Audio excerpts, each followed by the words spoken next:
নীলফামারীর কিশোরগঞ্জ উপজেলার খামারগাড়া গ্রাম দ্বিমুখী উচ্চ বিদ্যালয়। একসময় যেখানে শিক্ষার আলো জ্বলে উঠত, সেখানে এখন অন্ধকারের রাজত্ব। চাকরি দেওয়ার নামে টাকা হাতিয়ে নেওয়া, প্রতারণা, বই চুরি এবং শিক্ষক নির্যাতন সহ এমন ভয়াবহ সব অভিযোগ প্রধান শিক্ষক আব্দুল আজিজের বিরুদ্ধে। প্রধান শিক্ষক পিয়ন পদে চাকরির আশ্বাস দিয়ে নিহত কর্মচারী আদাবুল ইসলামের পরিবারের কাছ থেকে হাতিয়ে নিয়েছেন প্রায় 7 লাখ টাকা। কিন্তু টাকা নেওয়ার পরও চাকরি হয়নি, বরং শুরু হয় টালবাহানা। এখন হেডমাস্টার বলল যে চাকরি তো দেবো, ঠিক আছে, তা আমাকে 10 লাখ টাকা দিবে লাগবে, 10 লক্ষ টাকা দিবে লাগবে। তখন আমি বললাম যে স্যার, আমার তো জানেন তো কিছু নাই, 3 শতকের মাটি 3টে ছেলে কিভাবে থাকে, তারপরেও 1 শতকের মাটি আমি বিক্রি করে দেবো, আমি 10 লক্ষ টাকা দিবেন পাবো না। এতে তোমার বিবেচনা করি চাকরিটা দেওয়া লাগবে, তোমার অনুরোধ নাগে আমাকে চাকরিটা দিবেন লাগবে। আমার সবার ঘরে কোনো হিতুবত নাই, বাবা তো ছাড়িয়ে চলে গেল, তারপরেও 8 লক্ষ টাকা দিবেন লাগবে। তারপরে কি করনু, বাড়ি আসি, বড় ছেলে কোনো মনে বাবা এমতন এমতন করি। হেডমাস্টার কয়েছে এখন কি বুদ্ধি করি, কাছে মা এখন কি বুদ্ধি করে।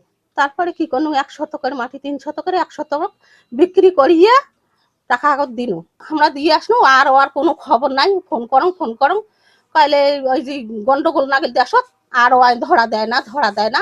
শুধু এই পরিবারই নয়, মোস্তাফিজুর রহমান নামের এক শিক্ষকের ক্ষেত্রেও ঘটেছে প্রতারণা। 10 বছর ধরে বিনা বেতনে ক্লাস নিচ্ছেন চাকরির আশায়, কিন্তু শেষমেশ পেয়েছেন প্যারালাইসিস আর হুইল চেয়ারে বন্দি জীবন। অভিযোগ, চাকরি ও এমপিও ভুক্তির নামে তার কাছ থেকে নেওয়া হয় মোটা অঙ্কের টাকা। হেডমাস্টারের বাড়িতে গিয়ে আমিও টাকা দেওয়ার সময় ছিলাম। এরপরে বিভিন্নভাবে বিভিন্ন সময় বিভিন্ন জায়গায় টাকা ঢুকে নিয়েছে, এটাও জানি। আসলে সে অসহায় পরিবার একটা, তার টাকাটা চাকরি না দিলেও তার টাকাটা দিলে পরিবারটা স্বাচ্ছন্দ্য মতো টাকা ধাপে ধাপে দিয়েছে, প্রায় 6 লাখ টাকার মতো দিয়েছে। যে মুস্তাফিজুর রহমান, না মানে খামারগাড়া হাই স্কুলের তার চাকরি দেওয়ার জন্য হেডমাস্টার টাকা পয়সা নিয়েছিল। এলাকাবাসী জানায়, বিদ্যালয়ের বই চুরি করে বিক্রির সময় হাতে নাতে ধরা পড়ে প্রধান শিক্ষকের লোকজন। প্রতিবাদ করলেই জোটে হুমকি, আর কেউ মুখ খুললে করা হয় মামলা।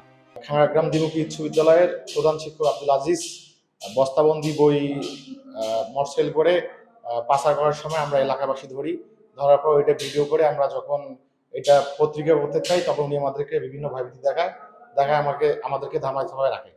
আমরা তারপরও বিভিন্ন জায়গায় এই কাগজগুলো দেই, কিন্তু এটা আমরা সুষ্ঠু কখনো এখন পর্যন্ত কোনো তদন্ত পাইনি। তবে এসব অভিযোগই অস্বীকার করেন প্রধান শিক্ষক আব্দুল আজিজ। না, এইরকম বিষয় তাদের এরকম কোনো টাকা প্রকাশ্যে কোনো টাকা পয়সা আমাকে দেয়নি। এটা হচ্ছে নিয়োগ পরীক্ষা করার জন্য যদি কারো কাছে দিয়ে থাকে গোপনে, সেটা প্রক্রিয়া হয়নি, তারা নিয়ে নিচ্ছে টাকা।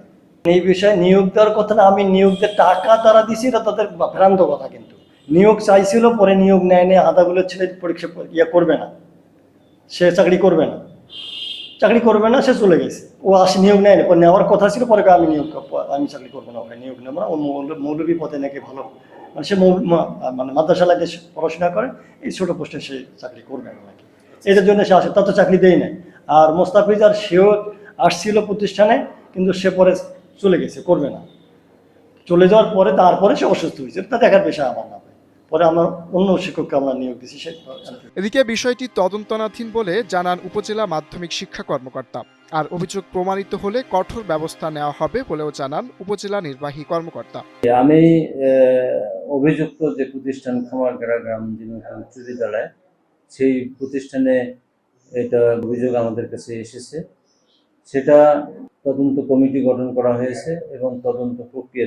আচ্ছা, এই বিষয়ে আমরা লিখিত অভিযোগ পেয়েছি এবং অভিযোগের তদন্তপূর্বক ব্যবস্থা নেওয়ার জন্য মাধ্যমিক অফিসারের কাছে চিঠিটি ফরওয়ার্ড করা হয়েছে এবং তদন্তপূর্বক তার বিরুদ্ধে প্রয়োজনীয় ব্যবস্থা নেওয়া হবে।